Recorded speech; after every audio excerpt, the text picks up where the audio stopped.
we can look at spring where life is rising. It's an initiation, an ordering, coming out of the chaos of the Bardo. It's sort of a yang energy pushing into the chaos, into the decay. And then it's summer, the trial. So we were in the call, now we're in the trial. It's the height of order. But perhaps the order is too intense.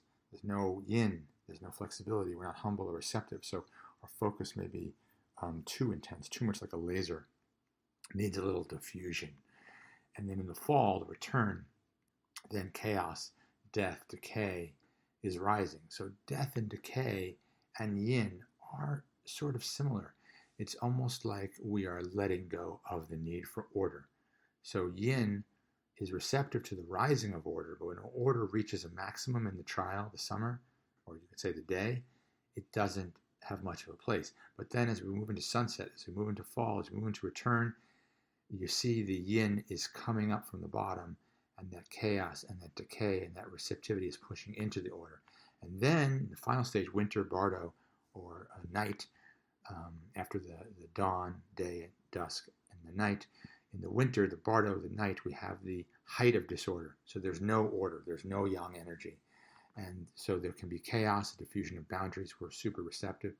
This is death, but it's not the death that we may understand because we are here in space and time. But death and decay are part of that. And that may be too intense, and we may be too humble, right? There may be just no ability to take action because there's no boundaries, there's no borders, there's no direction. And so, unlike the laser of the day, of the sun, of the trial, this is the night, the winter. It's not a lot of motion, perhaps, and maybe fogginess, maybe a wide, diffused beam. So we can look at these terms. Forming is the call, is the dawn, is the spring. That's the forming. And then in the trial, we are formed. It's the day. It's the summer. It's yang. We're totally formed. There's not a lot of receptivity and flexibility. But then the yin starts coming back in the return, and we have dissolving. And then finally in the Bardo, we have dissolved. Another way you can look at this is in the spring, in the dawn, in the call, we have emerging. Something's coming out. Some form of order or yang is coming into being. And then it's emerging, but then we're emerged. We're fully emerged in form. We're fully emerged in the manifestation, the height of order, the height of yang. And then what goes up must come down. So then we have submerging, right? So we had emerging at the call, at the dawn.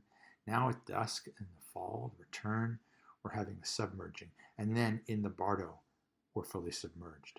So a thought arises, and then it becomes seen, and then it fades, and then in the Bardo, there's a pause between thoughts.